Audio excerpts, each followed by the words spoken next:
Predador assassino pode matar uma vez na vida ou virar um serial killer. O que é importante saber é que não existe diferença entre os dois. Eles não têm cura. Senta aí que eu te conto. Lindy Sue Bickler nasceu em 56, na Pensilvânia, Estados Unidos. Ela era uma pessoa normal, uma pessoa de bem com a vida, cheia de planos, educada com todo mundo, gentil e muito amorosa. No dia 5 de dezembro de 1975, Lindy foi brutalmente morta dentro do próprio apartamento e ela era recém-casada. Ela foi esfaqueada 19 vezes. Quem encontrou o corpo de Lindy foram os tios dela. Eles encontraram Lindy deitada no chão, com a calça aberta e com as compras que ela tinha feito no mercado em cima da mesa da cozinha. A polícia disse que Lindy lutou bravamente pela vida enquanto era esfaqueada. Lindy era casada com Philip.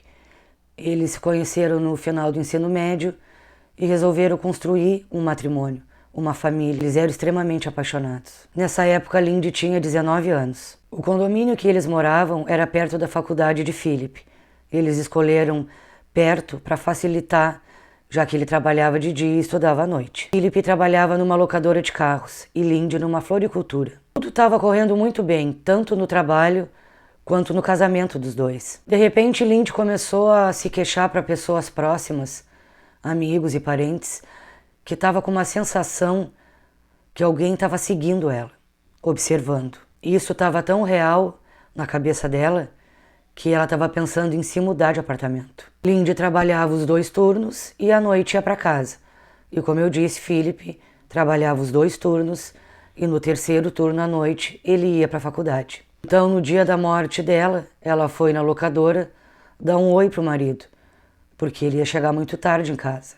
Ela costumava fazer isso. Saiu dali, passou no mercado, fez compras e foi para casa dela. A polícia estima que ela chegou em casa por volta das 19 horas. Os amigos e parentes de Lindy sabiam que ela não gostava de ficar sozinha no turno da noite, até porque ela estava com uma paranoia que estava sendo observada. Os tios, sabendo disso, resolveram ir para casa dela fazer companhia. Eles chegam no apartamento e percebem que a porta estava aberta. Imediatamente eles já estranharam, porque como ela tinha medo, ela nunca deixava a porta aberta. Eles entram e percebem que as compras estão em cima da mesa da cozinha, dentro das sacolas. Para eles ficou mais estranho ainda. Quando, infelizmente, perto da cozinha, eles enxergam o corpo de Lindy deitado no chão. O corpo tinha muito sangue e uma faca fincada no pescoço. O corpo foi todo esfaqueado e no cabo da faca tinha um pano embrulhando, talvez para não deixar impressões digitais. Provavelmente para não deixar impressões digitais, porque talvez o assassino tenha esquecido de levar luva. Os tios chamam a polícia imediatamente, mas não adiantava mais, porque Lindy estava sem vida. Imediatamente, quando a polícia chega, é observar o local do crime. Não tinha nenhum indício de arrombamento ou de roubo. A porta de acesso estava intacta, então a polícia se pergunta: será que Lindy conhecia o assassino? Ou ela foi pega de surpresa pelas costas quando estava entrando em casa? Como eu disse para vocês, a polícia constatou que ela lutou bravamente pela vida. Tinha muitas facadas na mão. Isso é um sinal que ela tentou se defender. A polícia também encontrou imediatamente uma pegada de sangue. Eles viram que provavelmente se tratava de um homem pelo tipo de sapato e pelo tamanho do sapato. O legista diz que foram 2 facas usadas no crime.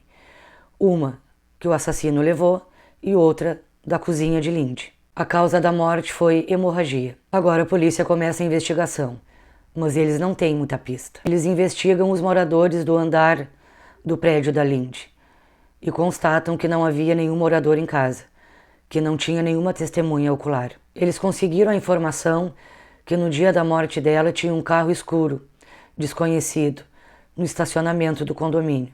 Mas foi só isso. A polícia não sabia se era o criminoso ou uma testemunha. É claro que a polícia começa a investigar todos os vizinhos, todos os colegas de trabalho, o marido, principalmente, os parentes, todo mundo que eles podem.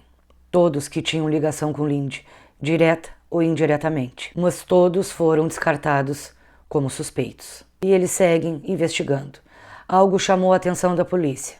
Uma mulher que morava a 20 quilômetros da casa de Lindy 3 meses após a morte dela, em março de 76, foi morta nas mesmas circunstâncias que Lindsay. Mas eles encontraram o assassino dela e ele não tinha nada a ver com a morte de Lindsay Sui. A polícia simplesmente não tinha nada. Depois de 1 ano da morte de Lindsay, além da família ter que conviver com a dor, sem saber quem tinha matado a própria filha, os pais ficaram sabendo que algum idiota pintou e depredou o túmulo que ela foi enterrada. A polícia não achou nenhuma pista de quem fez isso. Em 1982, um serial killer que matou 37 mulheres foi preso. A polícia tinha esperança de que fosse ele o responsável pelo caso Lindsay, mas ele não tinha envolvimento algum. E a polícia segue sem nenhuma pista, mesmo usando todos os recursos que eles tinham na época. Até médiums espíritas a polícia usou no caso, para ver se eles enxergavam alguma coisa que desse algum rumo às investigações. No dia do crime, a polícia guardou todas as evidências, principalmente as roupas de Lindsay. E em 97, eles ainda tentavam descobrir. Era diferente 97 para 75. Eles tinham mais tecnologia. Então eles pegaram as roupas de Lindsay e fizeram um teste de DNA. Eles ainda não tinham desistido do caso. A calcinha de Lindsay foi encontrado um DNA masculino de sêmen. Eles colocaram esse DNA no banco de dados dos presos, porque nos Estados Unidos eles tiram o DNA e colocam num banco de dados. Todos que são presos têm o DNA colhido. Nada foi encontrado, porque além de morta, Lindsay também foi violentada. Os pais de Lindsay eram separados desde quando ela era muito nova. E o meio-irmão de Lindsay, junto com outro homem que também teve a irmã morta em circunstâncias brutais, começaram a fazer investigações e pedir à população que, se alguém tivesse alguma informação que levasse aos assassinos. Eles resolveram mexer no caso de novo. Eles não desistiram. Eles mandaram fazer um outdoor com a foto das 2 vítimas. Claro que isso chamou muito a atenção da população. 2 crimes não solucionados voltaram à mídia. Mas de pronto não trouxe nenhuma pista, somente visibilidade. Essa outra vítima que estava no outdoor junto com a foto de Lindsay teve um desfecho. Em 2018, eles acharam um assassino por um teste de DNA. Philip, o viúvo de Lindsay, que ainda estava vivo e bem, tinha uma esperança. Philip pede para a polícia pegar o DNA de novo e fazer outro teste. A tecnologia estava mais avançada. E a polícia faz. Eles pegam o DNA, fazem outros testes e em 2019 a polícia lança na mídia 2 fotos. Eles divulgam 2 imagens do possível assassino de Lindsay. Usando o DNA, eles conseguiram levantar o biotipo do assassino. Uma imagem é de um homem de mais ou menos 25 anos, que é a idade que o assassino teria na época do crime. A outra imagem é de um homem de mais ou menos 60 anos, que é a idade que ele teria agora. E em 2020, a polícia, ainda com o mesmo DNA, faz testes de genealogia genética. Agora eles conseguem saber mais ou menos qual a região que veio o assassino. Descoberto com esse teste que ele seria de uma região no sul da Itália. Então a polícia descobre que mais de 2.000 pessoas que vieram dessa mesma região do sul da Itália moraram nas proximidades da casa da Lindsay. É uma agulha num palheiro, mas eles vão ter que filtrar. A polícia começa a investigar um por um. Um dos filtros que eles usam é que essa pessoa, na época, era um homem e tinha mais ou menos 20 anos na época do crime. Depois de muita investigação genética, a polícia chega até David Vicente Sinopoli. David era vizinho de Lindsay na época do crime. A polícia tem uma luz no fim do túnel. Todas essas quase 2.000 pessoas que a polícia investigou, David era o principal suspeito. Ele é o que mais se enquadrava nas características e nas circunstâncias. Agora a polícia tem que colocar ele na cena do crime. Tem que ter provas para isso. Os policiais ficam na cola dele durante meses, seguindo e acompanhando cada movimento que ele fazia. Até que David estava no aeroporto com a sua esposa, porque ele era casado e tinha uma vida normal, vivia tranquilamente, junto com um casal de amigos. David estava de férias e estava indo para o sul da Itália, só que David não tinha ideia que policiais estavam observando. Então David toma um copo de café e coloca no lixo. Policiais pegam esse copo de café. O copo de café foi levado imediatamente para o laboratório e foram feitos testes de compatibilidade de DNA. E bateu, era o mesmo DNA. David teve um primeiro casamento, na época que ele matou Lindy, e teve um filho. Ele se separou, se casou novamente anos depois e teve mais 2 filhos.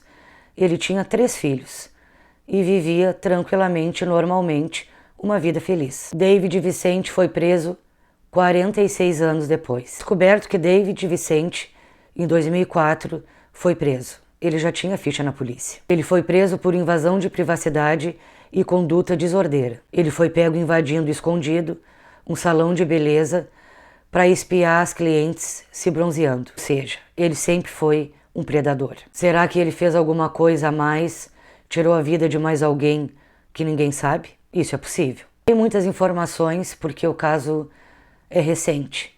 Em julho veio à mídia que a polícia pegou o assassino de Lindy Sui. David não falou nada. Ele não disse absolutamente nada o porquê cometeu o assassinato. A polícia acredita que foi um acaso ele escolher Lindy, porque talvez fosse mais fácil. Pela rotina dela, por ele saber que ela ficava sozinha à noite, ele sabia todos os movimentos dela e ela era uma presa fácil. Foi aleatório. Lindy morreu porque foi mais fácil para David. Ele está preso, aguardando o julgamento. Ainda não tem data definida. O assassino é o típico predador enrustido no papel de pai de família. É mais comum do que a gente pensa. Predadores sexuais, assassinos, psicopatas, não têm cura. Eles farão enquanto viverem. É como eu disse para vocês, eles podem se tornar um serial killer, ou matar uma vez na vida, ou quando der vontade. O David Vicente, ninguém sabe se foi só Lindy que ele matou. Independente se foi uma vez ou várias, eles não mudam. Eles só param quando morrerem. Enquanto isso, eles são um perigo aonde eles andam. Na maioria das vezes, a gente não sabe quem eles são, porque eles se escondem com perfis de pessoas boas, honestas e trabalhadoras, pais de família, casados, que cumprem as suas obrigações e ninguém imagina quem eles são. Até o próximo vídeo.